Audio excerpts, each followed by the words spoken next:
So please feel free to bring up any points in relation to any of the 4 talks we had today. So I wanted to lead off, and I hope that people can hear me. Yeah, we can hear you. Okay, good.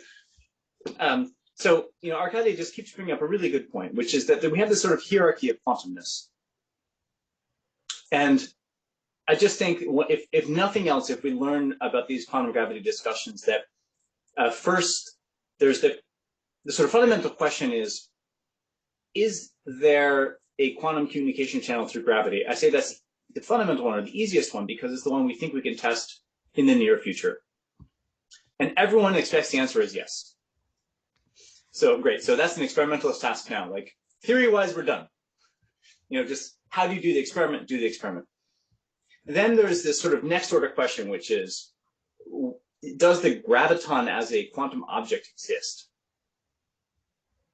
And we can argue from a field theory perspective about what loop diagrams need to include. We can also argue, for example, going to your idea that, hey, I have a mass. It is a local displacement of the linearized expansion of the metric. I can think of that, if I knew about gravitons, in terms of a cat state of a displacement of gravitons, sort of like if you take the mattress example of spacetime, right? You put an imprint here or an imprint there. But one of the big challenges in this second step, which is this sort of, is there a quantum object we can call the graviton? So the representation of Lorentz group that is spin 2 that we think of as the graviton. I think one of the big challenges there is that that's not observable directly. Yes. Right. So to think about how you try and measure, are you in this cat state? You have to actually be able to somehow break the interaction. And of course, space-time is so stiff, right? Yeah. So what it does is it does call upon us, right? And this is, I think, what you're trying to do. It calls upon us to include the measurement apparatus in our whole story as well, which is kind of what the spins are doing. Because if there's some spontaneous wave function collapse, and this is a point maybe Arkady will appreciate, it's a disaster for what was a sort of displacement of the vacuum, so irrelevant, you can't see it, to suddenly it's here or there, and all these fluctuations are left behind. So I just want to be clear. What we do also in LHC. In LHC also, I never see Higgs directly. So it's the same way in the same field. Yeah. So the point is that, if there's spontaneous collapse theories, then one of your predictions would be there would be these huge emissions of gravitons when you observe an object, a massive object, in one place versus another. And so I just want to say, like, we don't yet know how to probe this quantum graviton space, but Arkady, I hope, is that a helpful way to think about, like, first order, is there even quantum communication via gravity? Yes, no. Second order, is there an object that we can call the graviton that behaves according to quantum mechanics? And then third order, what is the sort of self-interacting theory that we get? And I think that was the hierarchy I'd like to look at, and I'm very curious for thoughts and comments on that. No, I agree. But in this way, I was trying to say that your first step, which you are mentioning, has nothing to do with the existence of graviton. No, I mean I completely agree. The graviton is convenient, but not necessary. No. They would show up. No. In certain sense, they are necessary. They would show up, but the next step, right? When you're considering emission, for example, of course you will get gravitons, right? So yeah. I don't know whether I can clarify a little bit. Anupam's point of view, and I mostly agree with what Jacob has said and Anupam have said. So maybe my response is also towards Arkady mainly. But what I would like to stress is that we are doing the experiment when the masses are moving non-relativistically. That's fine, okay. But that does not necessarily mean that we are giving up, relativistic causality, or we are giving up locality. Okay, we are still assuming that physics is fundamentally local interactions, right? And if you take physics is fundamentally local, or at least local over the scale of separation of the apparatus, right? So if you assume that, then you definitely need a mediator, and it is here where Jacob's point of communication comes in. So communication becomes a necessity just because of the locality of physics, you know. So you cannot think of Newtonian interaction as an action at a distance, okay? Even if the masses are non-relativistic, you can't think, if you accept relativity, you cannot think of it as an action at a distance, right? So there has to be a mediator. And when there has to be a mediator, that's the only assumption. That means there's a communication, right? And then, as Jacob was emphasizing, this will find out what is the communication channel, right? And of course, one interpretation of this mediator, it is the standard one in low energy effective field theory, quantum field theory, is virtual gravitons, right? Of course, but this does not really depend on whether you believe in virtual gravitons or not, but you should believe that there's a communication, right? Because nothing can happen faster than speed of light. That's an assumption. That's not what we are proving in the experiment. Nothing can happen faster than light is an assumption we are bringing in from locality of quantum field theory. It's very highly tested, but nothing can go faster than light. So something must have gone from one mass to another. And we know a classical agent going from one place to another cannot create entanglement. You're sending bits. You're not sending qubits. I mean, even if it's a classical electromagnetic wave, which is not, of course, this is off shell, but whatever is going, it has to, if something has to go, there has to be quantum. But it does not appear when you consider non-relativistic system. So what you are talking about is relativistic correction. So to check that there is time delay, you need relativistic, and then of course you need to recollect that there is, say, exchange by transverse. Physical gravity in a sense. It comes together, but most of the discussion was about non-relativistic system. So what I'm telling, I'm perfectly believing in non-relativistic of the masses, right? So say take non-relativistic charges, charge sitting here, charge sitting there, right? But would you say the interaction between them is faster than light? No, you do not know this until when you consider right. Particle, you do not know. That is true. Okay. So we are not testing relativity here. That's true. We are assuming relativity, but if we combine our experimental result along with relativity that nothing can go faster than light, then we can show this. But within our experiment, it becomes very hard to test relativity just because of the time scale. But in this respect, just registration of graviton would tell you this, confirm this, because gravity waves is some way of confirmation of this. Right. But so of course, and then in the first part of Anupam's talk, so there was this other thing, the bound state of gravitons and matter, okay, that there actually we are talking of is on-shell gravitons which are interacting. It's like standing wave gravitons in that collection of mass and gravity. It's like a cavity. It's like a quantum. So the mass is binding the gravitons. So that is actually a little bit separate from the second part. No.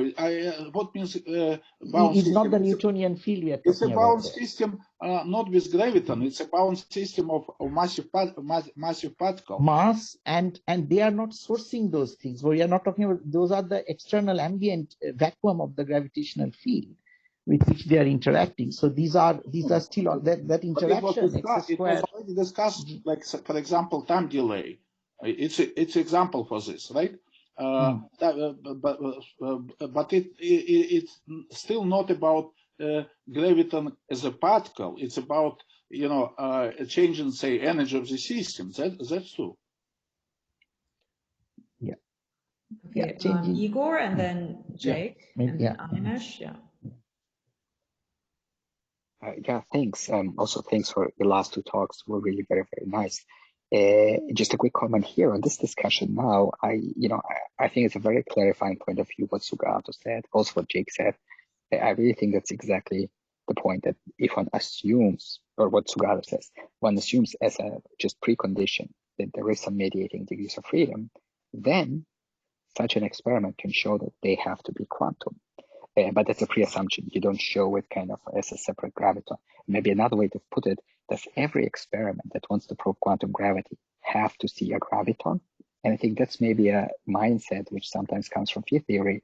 And I think that's what this quantum information mindset maybe breaks a little bit. It asks different questions. Signatures of quantum mechanics are not just simply signatures only of gravitons. It could be other signatures of quantization. And I think that's what Jake was saying in terms of classical versus quantum communication channel. But I actually wanted to ask a quick question to Anupam, if I may. Namely, you suggested this benchmark of how many gravitons there are in this coherent state effectively. And I think on the one hand, I like it because it's about, okay, how big is your kind of state that you create as a gravitational field and how different is it because it's superposition. But on the other hand, what I don't like about the benchmark you suggest is you seem to suggest it depends on the mass. That's strange to me in the sense that if I were to be able to make the moon or whatever, a much larger object in a big superposition, it would just be better. It creates even bigger space-time. So I don't see in that benchmark why it would prefer specifically like masses around the tungsten. It makes it harder and harder to extract quantum properties for a massive system. Take an example of a black hole. The black hole, if you want to extract any quantum, here, it becomes much harder. The only way I can extract it through Hawking radiation. And it's a very in your setting, I mean, in the context of your setting, if I create a black hole in a superposition bigger than its ground set uncertainty, then I'm done. Like then your proposal kicks in. So in fact, it's even better. What you can't say is maybe harder to make it, but if you can do it, then it's a much better system. But if it's very massive, creating a superposition itself becomes very, very hard. Sure. The question is, you have to create a superposition. And what I'm giving you a criteria that if the mass of the system becomes bigger than the 10⁻⁵ grams, even experimentally, it's very, very hard to create the superposition. So one has to come up with a procedure, how to create the superposition. Sure, but I don't think this benchmark captures how hard it is experimentally. I don't think that's related to the graviton content. So I'm not sure that's actually captured by this. So what I'm saying is that it becomes harder and harder. If you want, you can, of course, create it by some mechanism, which I don't know. Maybe you require some violation of, say, maybe creating some wormhole or something where you can create create superposition. But just within the normal physics, it becomes very, very hard. So just to briefly follow up on that point, another way to think about this number of gravitons is actually not in terms of gm², but in terms of gq², where q is the mass quadruple. And I know that that's like to look at it, but I'm just saying my own approach when I teach this is actually to put it in terms of the mass first, and then go to the gm². I just want to mention that for, to give some context there. Mm-hmm. I will say another point, which I think maybe Arkady may not appreciate. We can write down theories of gravity that are not quantum. They don't communicate quantum information, but they do have gravitational waves. Okay? So the existence of a gravitational wave doesn't tell you about a quantum graviton. It just tells you that there are low-frequency excitations of the effective field theory via classical or quantum. Just to be clear. Okay, Animesh and then Ted. Thanks, Anupam, and thanks for the discussion. As I understand it, the whole sort of debate or discussion that Arkady sort of raised, I think, is because we are trying to combine two inherently incompatible things.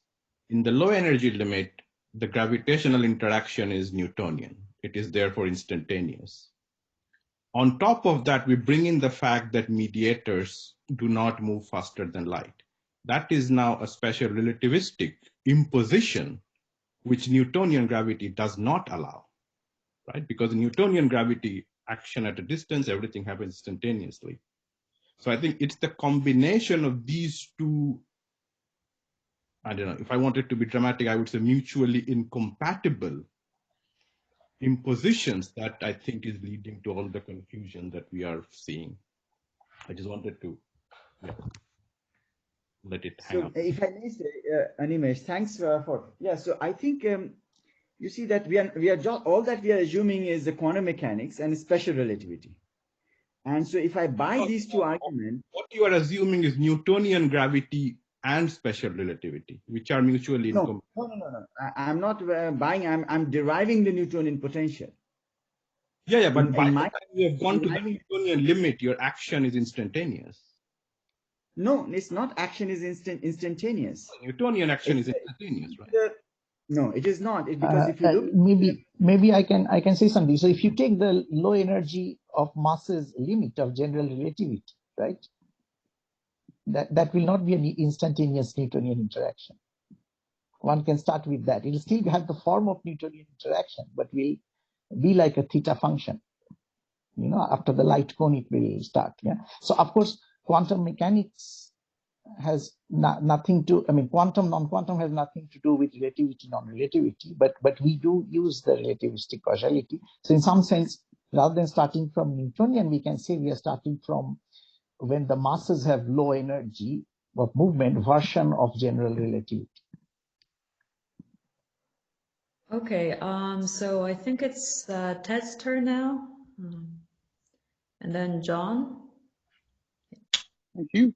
Yeah, I had a question on a different angle. This is for Igor about the idea of the quantum twin effect.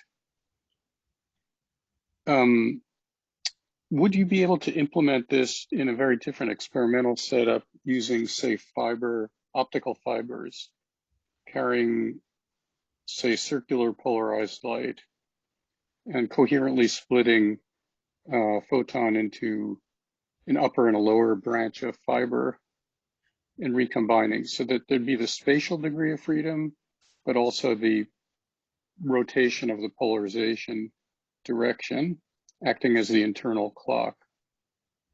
So it's just, I'm asking, would a setup like that be able to implement the effect that you're interested in? Thanks a lot for the question. It's a very good question. So for the photons, for it to work with photons in 200 degrees of freedom, they have to travel not on null curves. So they have to experience proper time, which is different. Well, it wouldn't be null. I mean, you know, in a fiber, it's moving less than the speed of light. Exactly. So I think if you do it in a medium such that they actually are, you know, having finite proper time when you sit on a photon, then indeed, then you would have also polarization type of, well, you have to have polarization that evolves in time. Yeah. So anything that the dynamics kind of the polarization rotation would then depend on it. You're exactly right. I think the numbers for that are not so good, but it's possible. Yeah, that's, I guess, what I'm wondering about is the numbers. It sounds like a much simpler sort of experiment if the numbers work. Exactly. So you do photonic experiments out of matter waves. And just to mention, it's a long ago, and as a PhD student, I looked a little bit at that with some experimentalists, precisely so I don't remember the numbers. They weren't very good, but it's worth revisiting. But we pivoted at the time to something else, namely in free space. I mentioned before, in free space, you can use the Shapiro delay for the same effect. And so if you have like a big free space interferometer, let's say between a satellite and Earth, and you just shoot up a single photon, you know, like a John Lee Pan has, for example, and you put it in superposition, then that will experience two different Shapiro delays. So instead of proper time, you have the same effect on the Shapiro delay level. And if you re-interfere, you'll see a shift in phase shift. So it's kind of like a photonic experiment version of this phase shift that people see in atomic fountains. That's just an alternative.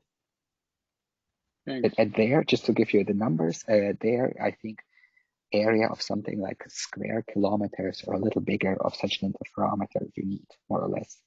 That's basically a vertical interferometer of square kilometers, square 10 kilometers, something of that sort. And then you'll see a phase shift.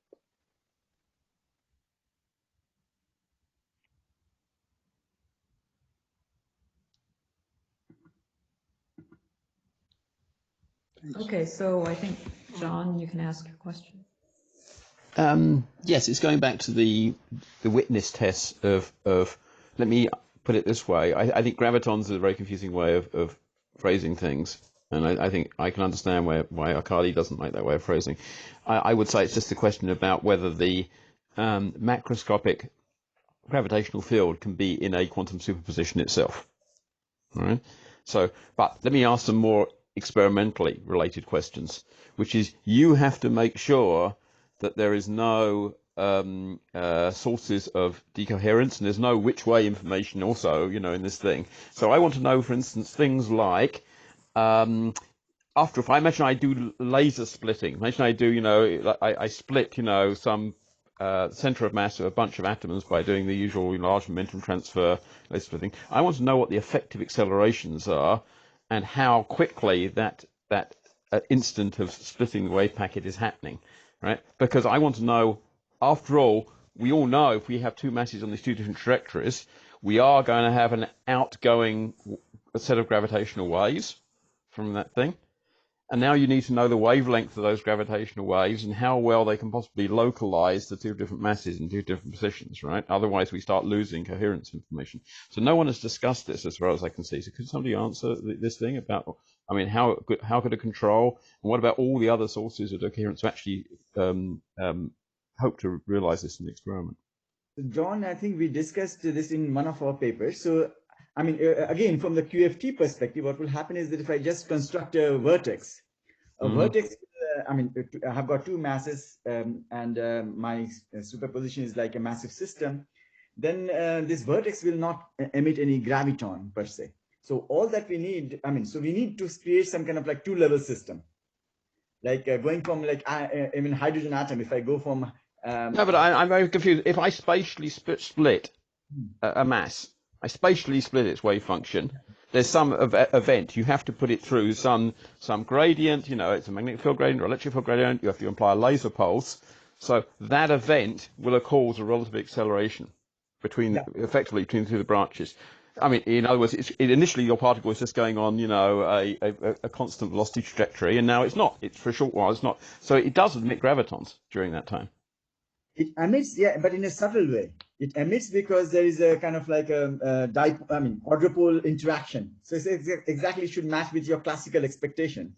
So absolutely. There's going to be a large number of gravitons emitted, and you can calculate the leading order using classical thing. But there will be gravitons. So the question is it possible for those gravitons, in some cases, to be enough that you either decohere or you have which way information?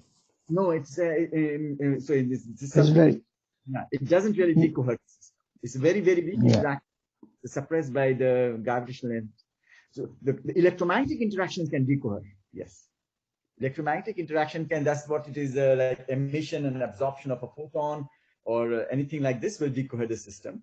But graviton is very weakly coupled. The 1/√² of g suppression that saves the time actually. No, but I'm confused by that. Do you agree that let's make the assumption that gravitons exist? Good assumption, right? Then do you agree that there are some gravitons emitted during the splitting event? Yeah. Okay. Let's assume. Right? Yeah. I think they just do not give the which path information. The accelerations are so small, and time is. But this is a crucial issue, right, about this, and so I haven't seen any of you guys. It's like a fundamental futuristic issue. So if we are hugely accelerating, to be very, very clear, if you want to create a graviton, if you want to have this extra emission, right, it's from acceleration at the moment where it happens. Yes. A much stronger effect is the emission of photons. Oh, of course, yes. From the same effect, because this is all locally charged matter, even though it's neutral electrically in large scales. So let's look, for example, what happens in an atom interferometer. So in an atom interferometer, when you make the which path moment, where you hit the atom with a pulse of light, you use this coherent state of light in order to hide the actual number of photons from the atom. And the consequence of that is that there's very little back action. So the atom, there's no information emitted into the far field. So you get this very good split. And the correction is from electrodynamics, which is the spontaneous emission of extra photons, basically. So the equivalent effect in gravity is spontaneous emission of gravitons from the instantaneous acceleration. And if we know the electrodynamic correction is a part in 1,000 at order alpha, we know that I agree. All these corrections. Yeah, clearly, I understand. Of course. Yeah. So it's there, but at 10 to the minus 45, we can't see it. But you can do a formal calculation also. You can do, and one can show that whether it really decoheres or not. And this is something which we are actually performing similar calculation for gravity. So it's the question is excellent. The question is definitely very good. But the part of the answer is already there in Weinberg's book as well as in Skadron. There was a very nice book where he discusses the quantum field theory of gravity, perturbative level.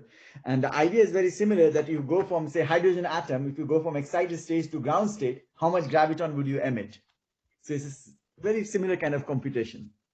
Well, yes. I mean, I've done those computations. It's just a question about whether there are other sources of decoherence, all right, that you're not taking account of in doing these experiments. And clearly there are. I mean, at some level, of course, there are sources of decoherence, right? You have to very carefully screen against whether there's a fundamental limitation from just the gravitons. And you're claiming no, there's no limitation just from the gravitons. But the worst enemy is actually this classical sources like snakes slithering or birds chirping or butterfly passing by. They can create a huge phase which can dephase our quantum system, and for that reason we really have to go for the drop tower kind of experiment, like where you can nullify the local acceleration, and that is one of the hardest one.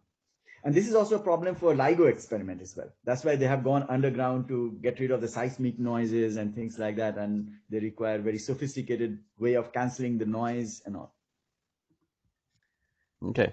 Okay, I think we have to wrap up at this point. Thank you everyone for the discussion, and I want to thank all the speakers and the participants who made this into a wonderful conference. So thank you to all the speakers and participants. Doug, is there anything you want to say?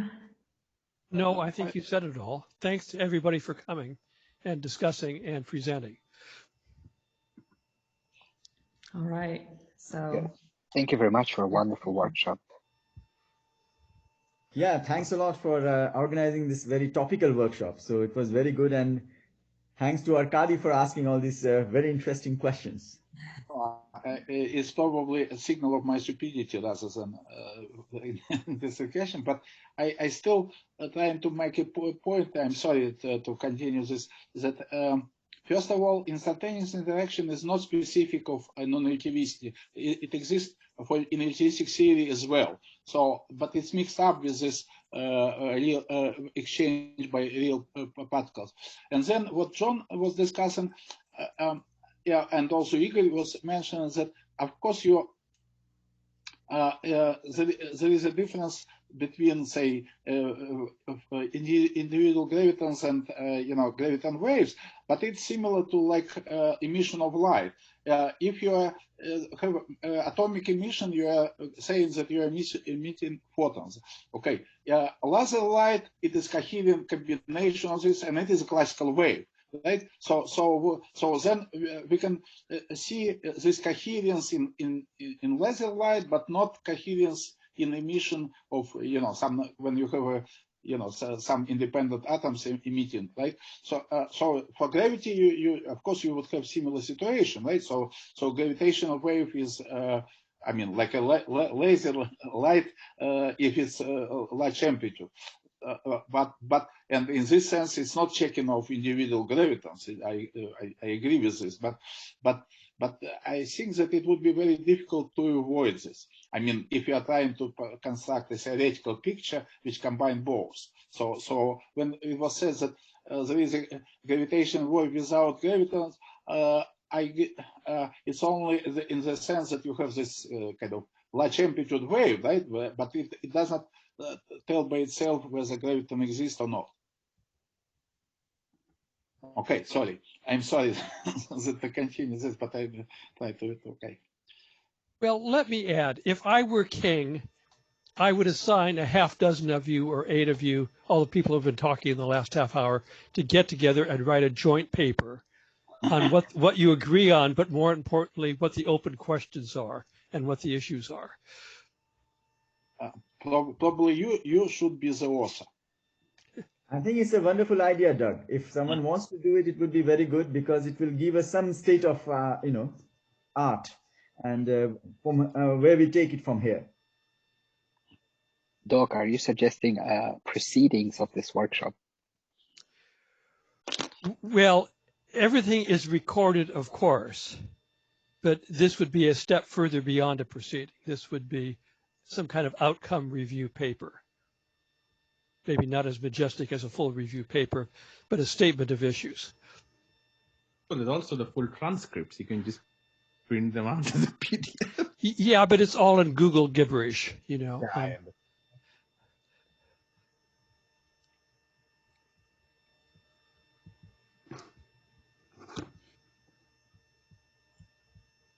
Well, Josephine said it. I think we're done. Josephine or Anna Maria, do you have any last thoughts? Anna Maria left because I think she had some other commitment. No, I think a lot of people are leaving, and we could end the recording here, I think. Yeah. Thanks to the KITP staff. Yes, yes. Thank you to the staff. Thanks. Bye, everybody. Bye. Thanks. Thanks for coming.